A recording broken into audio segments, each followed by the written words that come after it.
Welcome to the Silverhawk Medicine Lodge again. It's May 5th, an amazing day of planetary liberation. And today we're covering the close encounter with Saint Germain. Now, I have a great advantage over so many faithful souls in the experiences I've had.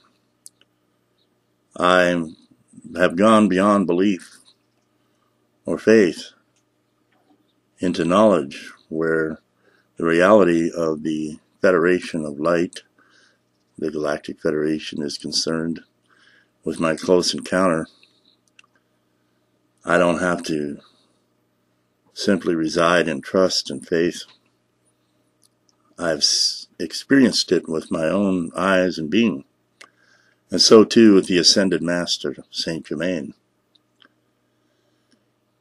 If one meets an Ascended Master in the tangible form, you no longer are simply in faith or trust or a feeling of reality. You know they're real. And that gives one a great assurance and trust and power in that knowledge. So I did have a close encounter with this great master in 1972, back in the ancient of days. Us young people like to travel around and hitchhike and see the world. And we were very free in this. And we're road warriors. And I was one such one, traveling across Canada in July of that year, and came to a alpine town called Revelstoke in British Columbia. This is a true medicine story, because I was traveling, and sometimes it was hard to get a ride, so we would hop a train, and that was done frequently up there. So I decided to do that because the rides were not happening. I was down at the train station in Revelstoke, and this young fella come up to me. He was around my age, and looked at me with great surprise and said, "You're him. You're him." And I was surprised. "I'm who?" "Well," he said, "the Lama said I would meet someone down here that could help me build my cabin." I said, "Is that so?" And he said, "Yeah. We're building a community out there, out of town, in the forest. And it's coming along nicely, and I'm building a cabin." But he was very lean and not very well muscled, and needed someone to help him with this rather huge chainsaw to cut down his trees. So I was very strong, so I went with him, and he said, "Well, you can stay at our community for as long as you like, if you'll help me." And I said, "Okay." An adventure had come my way. So we went out to his community, and they had an amazing kind of a pueblo going on with many cabins and even a Japanese tea house and trails up the mountain to meditation areas. It was pretty extraordinary. So I helped him cut his trees, and when that was done, we had some dinner.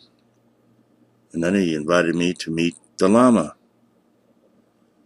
Well, I was fascinated, and I said, "Sure." So we went to meet the Lama, and he was sitting on this log wearing a robe-like garment, and I expected to see a Tibetan Easterner, which there were many Eastern spiritual people coming over in those days to come to the West and share their teachings of Eastern spiritual practices. So that's what I expected to meet, but this man looked to be about 25 years old, but had a very ancient look about him at the same time. And he was white with blue-violet eyes, amazing eyes, and this light brown hair and a beard, and his hair was groomed well and flowed back, and he was very handsome and startling because the energy from him was like no one I had ever met. He seemed to radiate great power and presence. And I sat before him, and he began to speak to me, and he was emanating such love and power. It kind of overrode my consciousness. And to this day, I have no idea how long I sat there and listened to him, or what it was he said to me. He was like unto speaking to a higher part of my being. And this went on for an unknown length of time, and finally the meeting was over, and I went back to the cabin that I was going to stay in, very amazed, very astounded. I didn't know who it was I had met at the time, but the young fellow then said, the Lama was telling me he invited you to stay and build a cabin here and join us if you wish. I was amazed at such an offer and thought about it for a while, and then realized my heart was pulling me to continue my journey down the road. And the young man said, the Lama said you'd probably say that, and that you have things to do out in the world and are going to serve as some kind of an example, and sort of left it at a cryptic kind of message like that, where it was all mystery. And so the next day I continued on down the road, and I was following my spiritual path and mission as it unfolded, and was introduced to a spiritual mentor a few years later, and then to the Galactic Federation. And then after a year passed from 1979, I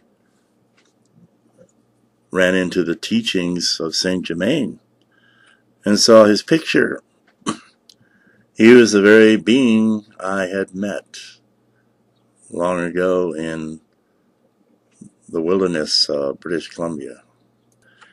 And as I read his teachings and works, I knew for myself they were absolutely true, because I had met the Master himself in his tangible form. It was not a fantasy.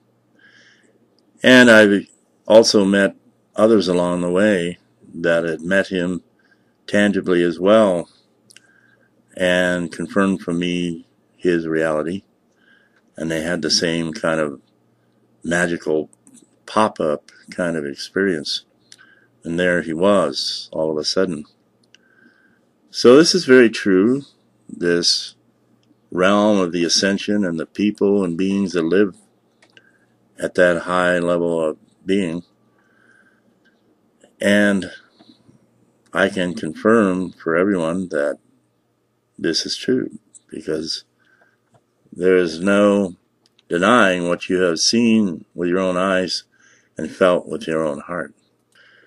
Also, these various ascended masters, like Saint Germain and the mighty Sananda and many others, they all work together, and they work directly with the Galactic Federation and the angelic, archangelic realms, and it is a great orchestrating harmony of light, of Father, Mother, God, who work through all their agents and agencies, and through us to bring about their divine designs.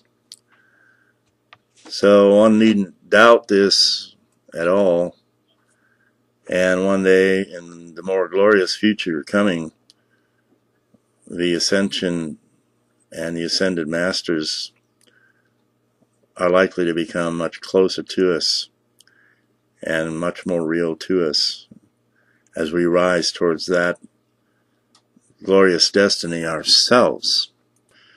Now, as I remember back upon the meeting, I don't know why they called him the Lama, but they said he had been working with them for some time and had told them where to build this community and that he would help them in various ways. So I suspect they really knew who he was and were working very directly with this masterful being in the establishment of their community. And they had come from Virginia and the Edgar Cayce Center. They had been studying the teachings and life of Edgar Cayce and the future changes in the earth, and wanted to know where there was a safe place if there were going to be earth changes. Well, they were guided up to this place where I found them, and we're working with this master and his help.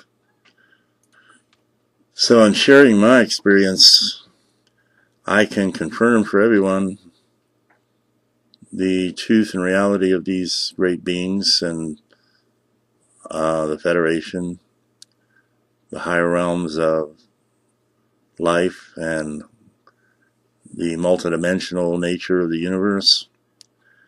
And we're going to become a lot more familiar with all of this in the future and grow into it ourselves. And this will become common in the glorified world of tomorrow. It will not seem so extraordinary, but it will always be incredible and beautiful. But this is our future destiny as we come out of the darkness and ignorance and the lost souls status and isolation that we've been experiencing. That is going to pass away, and this new dispensation of multidimensional harmony and unity is going to take its place. And that is cause for vast celebration and joy in the morning. So until next Sunday, I wish you the finest of meditation on this and all these things, and bid you Amun Ra, Namaste, Carpe Diem, seize the day. Vaya con Dios. May you live long and prosper in the light, love, and power of the I Am. Aho. Go your way in peace.